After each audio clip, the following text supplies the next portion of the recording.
Bismillahirrahmanirrahim. Assalamualaikum warahmatullahi wabarakatuh. Sahabat rahasia kolbu rahimakumullah. Masya Allah, Allah akan menjamin orang yang mengamalkan ini masuk surga tanpa hisab. Di antara umat muslim yang masuk surga, di antaranya ada yang langsung masuk ke dalam, ada pula yang harus menunggu lama. Dan ada juga yang harus mampir dulu ke neraka. Jika kita bisa memilih, pastilah kita menginginkan dimasukkan ke dalam surganya Allah tanpa harus menunggu. Tanpa harus mampir ke dalam neraka, namun langsung masuk saja, tanpa dihisab, tanpa diajab. Lalu bagaimana caranya?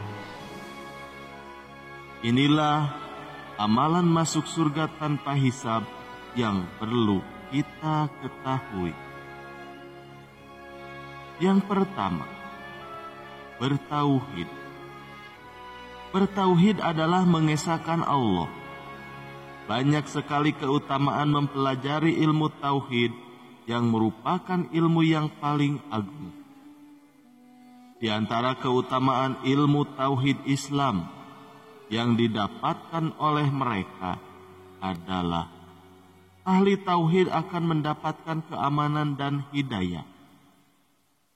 Tempat kembali bagi mereka adalah surga. Allah Ta'ala akan menyelamatkan orang-orang yang bertauhid dari neraka. Ahli tauhid akan mendapatkan kesempatan untuk diampuni seluruh dosa-dosanya.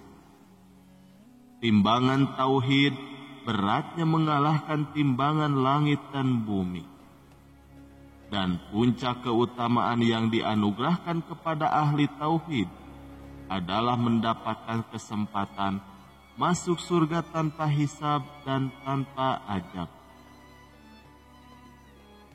Lalu yang kedua, beramal sesuai dasar hukum Islam.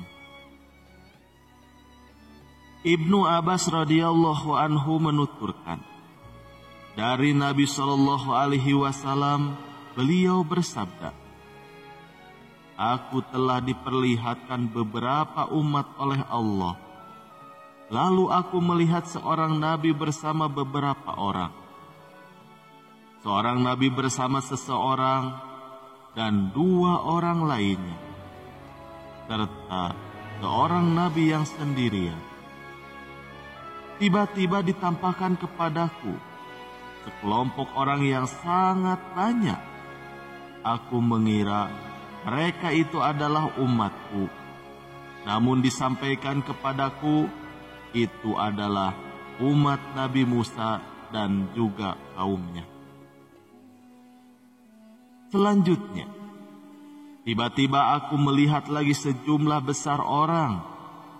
Dan disampaikan kepadaku, ini adalah umatmu. Bersama mereka ada 70.000 orang yang masuk surga tanpa dihisab dan tanpa diajab. Kemudian beliau bangkit dan masuk ke dalam rumah. Dan orang-orang pun membicarakan tentang siapakah mereka itu. Lalu yang ketiga, tawakal. Dengan selalu bertawakal kepada Allah dalam segala ujian yang diberikan oleh Allah Subhanahu wa Ta'ala, maka kita sebagai umat muslim mempunyai kesempatan dimasukkan ke dalam surga tanpa melalui hisaban Allah Subhanahu wa Ta'ala. Lalu yang kelima, bersih dari dosa syirik, bid'ah, dan juga maksiat. Yang dimaksud bersih dari dosa dengan segala macamnya diantaranya adalah syirik, bid'ah, dan juga maksiat. Adalah seseorang hamba yang ketika dia meninggal di dalam keadaan sudah bertaubat, dari seluruh dosa-dosanya yang telah diperbuat selama hidupnya. Atau bisa juga dosanya sudah diampuni oleh Allah sebelum dia meninggal.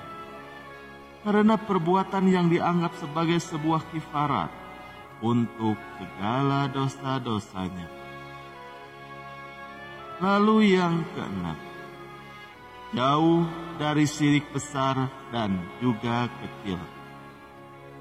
Di dalam kitabnya I'anatul Mustafid, Syekh Sholeh Al-Fauzan Hafizullah, beliau menjelaskan bahwa mereka adalah orang-orang yang jauh dari perbuatan syirik. Maka mereka akan masuk surga tanpa melalui hisaban Allah Subhanahu wa Ta'ala. Mereka yang selalu bersungguh-sungguh di dalam melaksanakan amal ketaatan, baik amal yang wajib maupun yang sunnah. Mereka adalah orang-orang yang lebih dahulu berbuat kebaikan. Maka barang siapa yang sampai pada tingkatan ini, maka ia akan masuk surga tanpa hisab dan tanpa azab. Lalu yang ketujuh, mengucap syahadat ketika meninggal dunia. Pada ucapan asyhadu anna Muhammadar Rasulullah mengandung tuntutan jauh dari kemaksiatan dan juga bid'ah. Hal itu disebabkan karena konsekuensi syahadat Muhammad Rasulullah adalah taat pada perkara yang diperintahkan oleh Rasulullah, membenarkan apa yang beliau informasikan, menjauhi larangannya, dan tidak menyembah Allah, melainkan sesuai dengan syariat yang diajarkan. Lalu yang kedelapan, pengikut setia Rasulullah Shallallahu Alaihi Wasallam. Ada sebuah hadis dari Abu Bakar radhiyallahu anhu. Rasulullah Shallallahu Alaihi Wasallam bersabda, "Aku dianugerahi Allah 70.000 orang dari umatku masuk surga tanpa hisab. Wajah mereka nampak seperti bulan pada bulan purnama. Hati mereka semuanya sama. Lalu aku memohon tambahan kepada Allah, dan Allah menambahkan untukku setiap satu orang menjadi 70.000 orang." Hadis riwayat Ahmad dalam Musnad dengan sanad yang sahih. Lalu yang kesembilan, orang yang pertama kali masuk Islam di masa Rasulullah. Allah Subhanahu wa Ta'ala berfirman, "Dan orang-orang yang beriman paling dahulu, mereka itulah yang didekatkan kepada Allah, berada di dalam jannah kenikmatan. Segolongan besar dari orang-orang yang terdahulu dan segolongan kecil dari orang-orang yang kemudian." Quran Surat Al-Waqiah ayat 10-14. Lalu yang ke-10, mendapat buku amal di tangan kanan.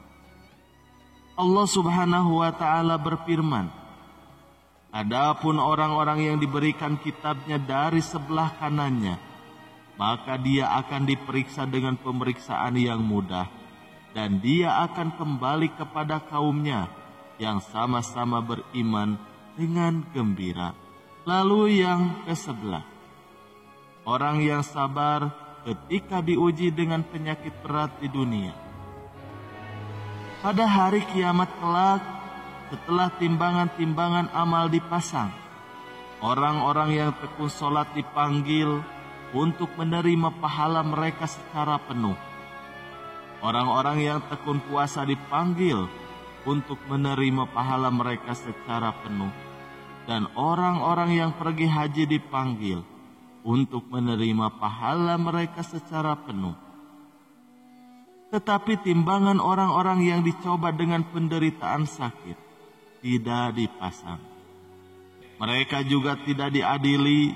Mereka selain diberi pahala juga tidak dihisab. Lalu yang terakhir, mati syahid. Abu Nuaim dari Ibnu Abbas bahwa Nabi Shallallahu Alaihi Wasallam bersabda, pada hari kiamat nanti orang yang mati syahid dihadirkan untuk dihisab, dan orang yang suka bersedekah dihadirkan untuk dihisab. Orang-orang yang dicoba dengan penyakit juga dihadirkan, namun tidak untuk dihisab maupun diadili. Mereka malah diberikan pahala yang amat banyak, sehingga orang-orang sehat yang ada di padang mahsyar berharap tubuh mereka dipotong-potong dan digunting agar bisa mendapatkan pahala yang baik di sisi Allah. Wallahu a'lam bishawab. Sekian yang dapat kami sampaikan, semoga bermanfaat. Wabillahi taufiq wal hidayah. Wassalamualaikum warahmatullahi wabarakatuh.